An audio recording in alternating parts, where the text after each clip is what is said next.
Hello, अस्सलाम वालेकुम। उम्मीद करता हूँ कि आप मुझको देख भी रहे हैं, सुन भी रहे हैं और मेरी बातों को समझ भी रहे हैं। मेरे चैनल को सब्सक्राइब कीजिए, डॉक्टर जलील असलम ऑफिशियल। और हर रोज मैं नित नई बातें लिए आपके लिए आता हूँ। कुदरत का अजीब ये सितम है, इंसान को राज जो बनाया, राज उसकी निगाह से छुपाया। बेताब है ज़ौक़े आगही का, खुलता नहीं भेद जिंदगी का।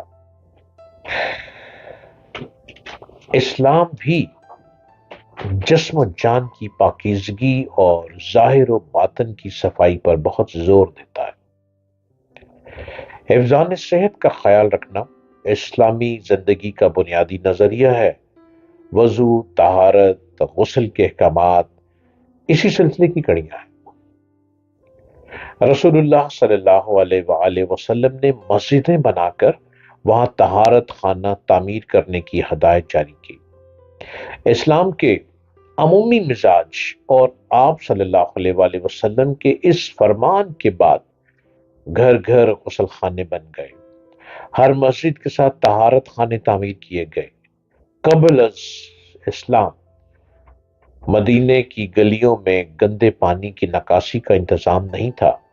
बैतुल खला का उस जमाने में रवाज न था। मदीना मुनव्वरा में पीने के लिए मीठे पानी के कुएं और चश्मे बमुश्किल दस्तयाब थे।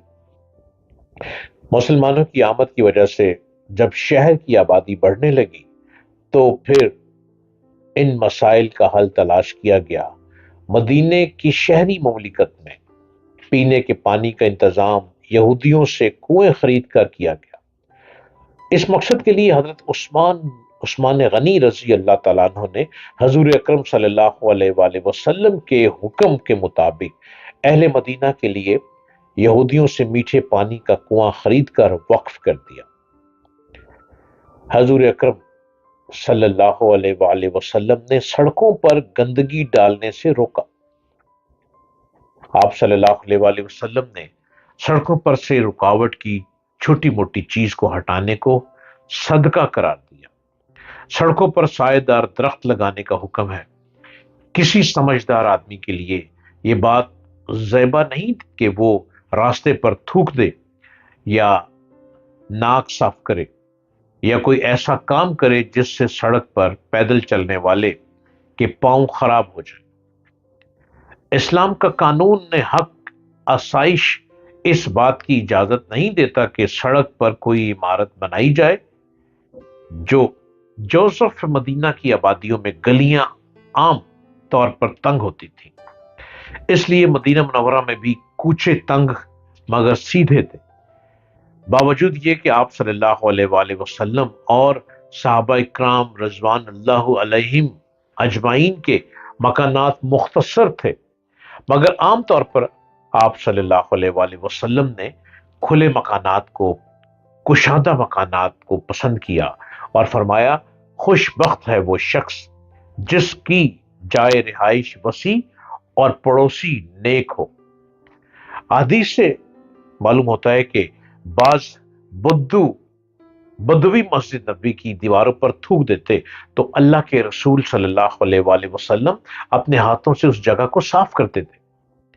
वजू और गुस्ल का निजाम, गलाजत से साफ सफाई के अहकाम, चौपाल, खलियानों की जगह, दरियाओं के किनारे और तफरी के मकामात को साफ रखना हमजान सेहत के असूल के मुताबिक भी है और इसमें शाइस्तगी का इजहार भी है। मस्जिद नबवी के दरवाजे के करीब खजूर के दरख्तों का जिक्र कुतुब अहादीस में मिलता है, जहां गुस्ल खाना और तहारत खाना भी था और कुआं भी उसी जगह था। मस्जिद नबवी के बड़े दरवाजे के बिलमुकाबिल हजरत अबू तलहा अंसारी रजी अल्लाह तआला अन्हा का वसीओ शादाब बाग बाग था, जहां हजूर पाक सल्लल्लाहु अलैहि वसल्लम अक्सर तशरीफ ले जाते। मदीने में नकासी आप का कोई मसला दरपेश नहीं आया, क्योंकि शहर ऊंची ढलवानी जगहों पर था। अक्सर कहीं से कोई पहाड़ी, नदी, नाला गुजरता था تو وہاں بند باندھ کر عمارتیں اور تعمیرات کو محفوظ بنا دیا گیا تھا۔ صفائی پر اتنا زور دیا گیا ہے کہ دیکھیں، مدینے کو بھی صاف رکھا جاتا تھا، گلیوں کو بھی صاف رکھا جاتا تھا، اور جب آپ خود صاف رہیں گے تو آپ کا دل کرے گا کہ آپ اپنے گھروں کو بھی صاف رکھیں۔ آپ کے گھر صاف ہوں گے تو آپ کا دل چاہے گا کہ گھر سے باہر کوڑا مت پھینکیں، بلکہ ڈسٹ بین کا اہتمام کریں، اور ڈسٹ بین کے اوپر ڈھکن لگا کر رکھیں، گند اپنا اس ڈسٹ بین میں ڈالیں، اس کو ڈھانپ دیں، اور جو کوڑا اٹھانے والے آئیں وہیں سے اٹھا کے لے جائیں، اور کوڑا نیچے نہ گرے۔ جب اس طرح سے آپ اپنے ارد گرد کے ماحول کو صاف رکھیں گے تو پورا ملک صاف ہوتا چلا جائے گا۔ مسلم تاریخ کے زرعی ادوار میں جب صفائی سے متعلق قرآنی تعلیمات اور فرامین نے حضرت محمد مصطفیٰ صلی اللہ علیہ وآلہ وسلم پر صدق دل سے عمل درآمد کو مسلم تہذیب و تمدن کی بنیاد بنایا گیا تو اس کے حیرت انگیز نتائج سامنے آئے۔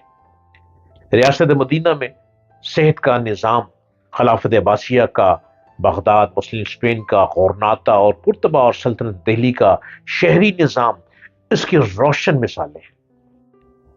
10ویں صدی عیسوی میں قرطبہ نہ صرف اسپین کا دارالخلافہ تھا بلکہ یورپ میں بہت اہم اور ایک جدید شہر بھی تھا۔ قرطبہ کی آبادی 5 لاکھ تھی، اس کی گلیوں میں روشنی کا انتظام تھا، 50 ہسپتال تھے جن میں تازہ پانی کی فراہمی کا نظام موجود تھا، 500 مسجدیں اور کتب خانے تھے جن میں سے صرف ایک کتب خانے میں 5 لاکھ سے زائد کتب تھی۔ جس زمانے میں اسپین کے بڑوں نے 600 عوامی غسل خانے تعمیر کیے اور ان کے حکمران شاندار محلوں میں رہتے تھے، جرمنی، فرانس اور برطانیہ کے شہنشاہ اور مذہبی پیشوا عوام کو اس بات پر قائل کر رہے تھے کہ صفائی ایک گناہ ہے، اور یورپی بادشاہ مویشیوں کے بڑے بڑے باڑوں میں رہتے تھے جن میں نہ کھڑکیاں تھیں اور نہ چمنیاں، دھواں نکالنے کے لیے چھتوں کو میں ایک سوراخ ہوتا تھا۔ یورپ کے لوگ نشاط ثانیہ سے پہلے گندگی کے ڈھیروں میں رہتے تھے۔ لندن سے گندا شہر کوئی نہ تھا، لوگ اپنے گھروں کے سامنے پخانہ کر دیا کرتے تھے، مکانات بے ترتیب تھے، اور پادری جب اپنے چرچ سے نکلتا تھا تو اس کی قبا پر بھی کئی دفعہ جھاڑا جاتا تھا، مطلب ان کے اوپر بھی گند پڑا ہوتا تھا جس کو جھاڑا جاتا تھا۔ اور برطانوی ملا ایڈم بھی کہتے ہیں کہ صفائی نہیں تھی، لیکن آہستہ آہستہ پھر سب نے جب دیکھا کہ مسلم معاشرے میں صفائی کا بہت خیال رکھا جاتا ہے تو ہر کوئی صفائی کی طرف آگے بڑھا اور اپنے نظام کو صفائی کی طرف لے گیا، اور آج دیکھ لیں کہ برطانیہ صاف ستھرا ملک بن گیا ہے، ان سے اچھی صفائی کوئی نہیں ہے۔ لندن میں دیکھیں سڑکیں کتنی صاف ہیں، بارش بہت ہوتی ہے لیکن پانی کا کھڑا دکھائی نہیں دیتا۔ اور جس معاشرے سے صفائی کا آغاز ہوا، اب ہم دیکھیں ہمارے ہی یہاں لوگ صفائی کا احترام ہی نہیں کرتے، خیال ہی نہیں رکھتے۔